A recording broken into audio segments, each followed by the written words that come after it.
બધી જ બાબતો અનુક્રમણિકા પ્રમાણે ચાલી રહી છે. જે ગોઠવેલું તંત્ર જે છે, જે કરવું જોઈએ, જેને જે મેળવવું છે, એના માટે જે કરવું ઘટે બધું ક્રમશઃ થઈ રહ્યું હોય એવું લાગે છે. જયેશ રાદડિયાને શક્તિ પ્રદર્શન કરવું હતું, એના લેવલ પ્રમાણે થઈ ગયું. બાકી એક સમય હતો જ્યારે વિઠ્ઠલભાઈ રાદડિયાએ સોનિયાબેન ગાંધીના એને અચરજ થઈ એવું અહીંયા રાજકોટમાં સંમેલન કર્યું હતું કિસાનોનું. ત્યારે તો રાજકોટની ફરતેના તમામ એન્ટ્રી ગેટ એટલે પ્રવેશ માર્ગો નેરા કિસાનોથી છવાયેલા હતા. આજે એવું અથવા એથી સવાયું એવું લોકોની ને મીડિયાની પણ એવી કલ્પના હતી. આપણે પણ એમ માનતા હતા કે એવું કરી બતાવશે, પણ એવું નહીં.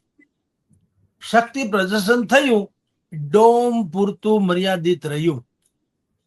ડોમ ભરાઈ ગયો, ચિકાર ઇટ્સ ઓકે, પણ આખું જેમ જયેશ રાદડિયાના વખતમાં તમે વિચાર કરો તો આ રેસકોર્સનો આખો વિસ્તાર, રાજકોટનો ફરતેનો વિસ્તાર તમને નકરી પાઘડિયું 50 એના જેવું, ચારે કોર કિસાન કિસાન, વ્હાઈટ સફેદી. તમે જો ઈ જમાનામાં ડ્રોન સિસ્ટમથી ફોટો લીધો હોત તો કોકને એમ લાગત કે રાજકોટમાં સૌરાષ્ટ્ર આખાનો કપાસ ઢોળાઈ ગયો.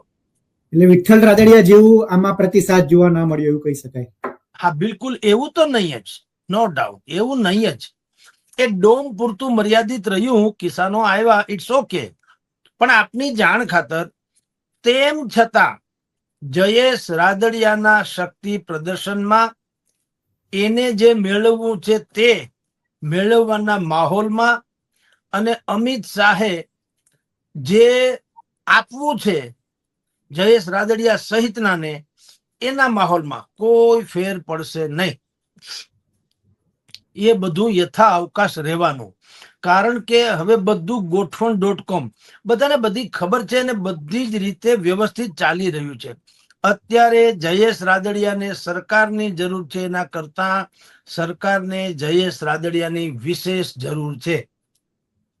એટલે કદાચિત ઓછી જનસંખ્યા હોવા છતાં જયેશભાઈ રાદડિયાના અનેકો વાર વખાણ કરવા પડ્યા અને કર્યા અમિત શાહે આજે એના પ્રવચનમાં વાતે કરી કે અમે સ્વર્ગસ્થ અને 2 મોટા કિસાન નેતાઓના નામ સૂચવા એટલે કે એને યાદ કર્યા, જેની પ્રતિમાનું આજે અનાવરણ કર્યું. સ્વર્ગસ્થ વલ્લભભાઈ પટેલ અને સ્વર્ગસ્થ વિઠ્ઠલભાઈ પટેલ. વિઠ્ઠલભાઈ પટેલ એટલે વિઠ્ઠલ રાદડિયા, જયેશભાઈના ફાધર. આ બંનેની પ્રતિમાનું આજે અનાવરણ કરીને કર્યું કે વિઠ્ઠલભાઈ અને વલ્લભભાઈ એણે જે રીતે આ સહકારી ક્ષેત્રને દબદબો જમાવ્યો અને આગળ જે રીતે વધાર્યું હતું, જયેશ રાદડિયા એને પણ વધુ ગતિ આપી રહ્યા છે. જયેશ રાદડિયાના નેતૃત્વમાં એની સહકારી બેંકે કેટલા એવોર્ડ્સ મેળવ્યા છે એની પણ અમિત શાહે ઝલક બતાવી. અને નરેન્દ્ર મોદીએ 2021માં અલગ સહકારિતા મંત્રાલય કેન્દ્રમાં સ્થાપ્યું, એને યાદ કરી અને ભાઈ અમિત શાહે એવું કીધું કે ભારતીય જનતા પાર્ટીના નેતૃત્વ હેઠળની કેન્દ્રની સરકાર જે છે એ આવું દમદાર જે સહકારી ક્ષેત્ર છે એના હિતાર્થે બધું જ કરી છૂટશે. આમ પૂર્વિનભાઈ, બધી ડાઈ ડમરી વાતો થઈ, પણ જેને સાંભળવા માટે આખું ઓડિયન્સ અને મીડિયા બિલકુલ ઉત્કંઠિત હતું, એવો કોઈ સૂર બુદ્ધિપૂર્વક કાઢવામાં આવ્યો નથી. માત્ર જયેશ ચાલીસા ગાય છે એનો અર્થ એમ થયો કે સૂચિત પ્રધાનમંડળમાં જયેશ રાદડિયા એનું યા તો પ્રધાનમંડળમાં બહુ ઊંચું સ્થાન છે, એમાં કોઈ સંદેહ નથી, અથવા તો જયેશ રાદડિયા એ સંગઠનના વડા તરીકે પણ ગુજરાત પ્રદેશ ભાજપના સંગઠનના વડા તરીકે પણ આવે, અથવા તો એ મંત્રીમાં આવે. બેમાંથી એક તો હવે નિશ્ચિત છે.